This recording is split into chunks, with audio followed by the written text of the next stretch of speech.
Assalamualaikum warahmatullahi wabarakatuh. Saya Zakia Nur Rahman dari kelas IF24C. Di sini saya akan membahas tugas pertemuan 8 untuk mata kuliah pemrograman web. Langsung saja, di sini ada nomor 1, diperintahkan untuk membuat database MySQL dengan nama if_name. Untuk membuat database di MySQL, saya menggunakan codingan ini, create database if_1064 untuk membuat database di MySQL, dan use if_1064 untuk menggunakan database tersebut. Lalu ini adalah database yang saya buat. Selanjutnya ada nomor 2, yaitu membuat sebuah tabel dalam database tersebut dengan nama tabel user.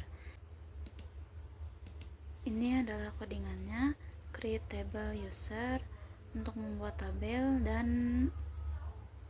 atribut beserta tipe datanya. Lalu ini adalah tabel usernya dengan ada ID, username, email, dan password. Lalu nomor 3, yaitu membuat sebuah form registrasi user yang berisi ID, username, email, dan password. Di sini kita menggunakan PHP, dan PHP itu harus dikoneksikan dengan database yang tadi kita buat di MySQL. Di sini ada variabel koneksi dan fungsi untuk membuat koneksi ke MySQL. Lalu di sini localhost sebagai server database-nya. Rootnya ini adalah username MySQL dan ini adalah password kosong. Lalu ini adalah nama database yang barusan kita buat. Dan jika koneksi gagal, maka nanti akan diberikan pesan error.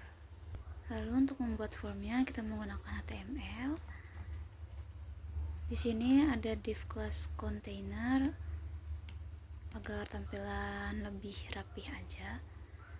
Lalu ada from action berhasil.php, di mana data yang akan kita inputkan ke dalam form nanti dan mengklik button, nanti data tersebut akan dikirimkan ke browser.php ini. Lalu di sini menggunakan metode post.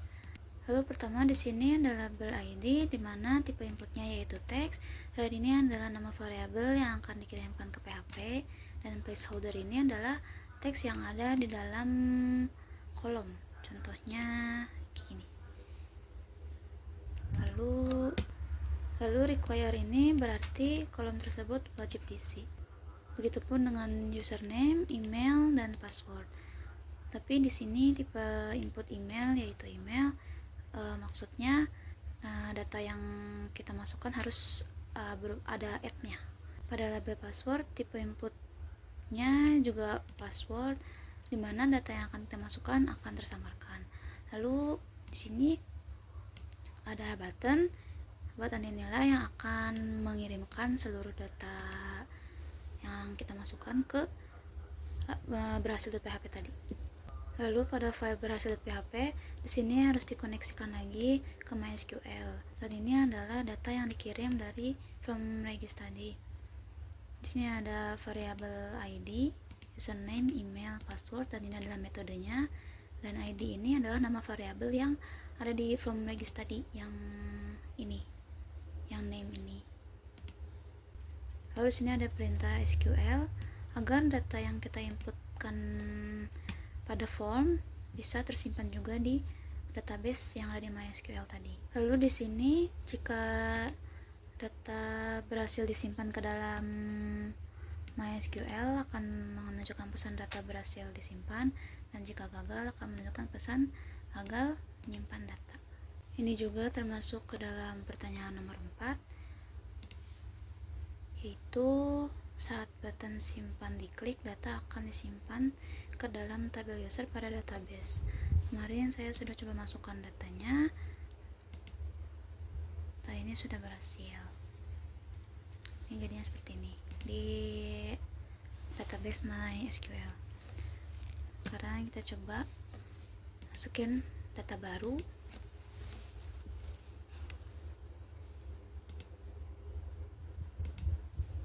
Masukkan ID 4, username user 4, email,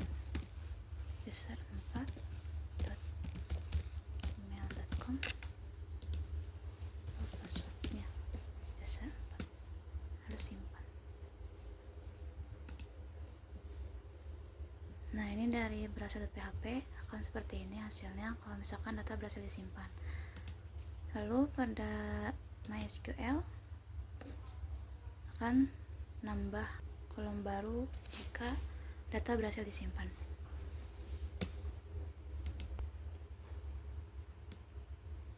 Kita coba masukin satu data lagi. 5, user 5.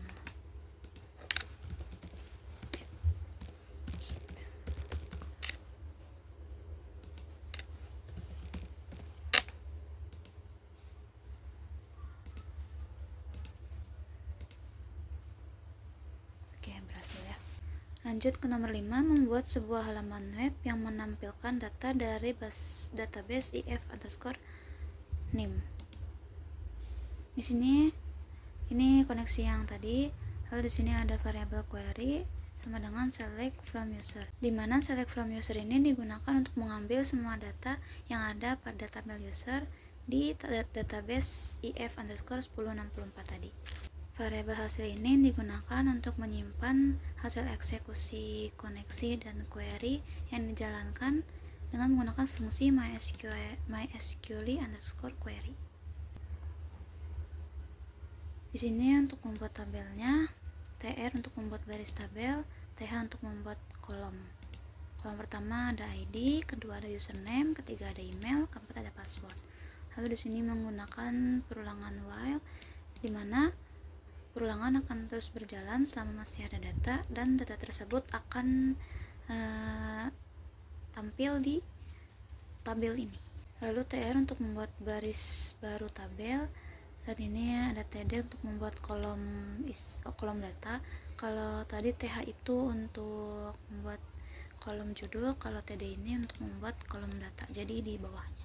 Dan sini ada php echo untuk menampilkan isi data, dan row ini untuk mengambil data per kolom. Untuk data yang tadi kita masukkan, ini yang sebelumnya saya masukkan, tadi kita menambahkan data baru. Kita coba refresh, ada yang muncul. Jadi berhasil. Sekian dari saya. Wassalamualaikum warahmatullahi wabarakatuh.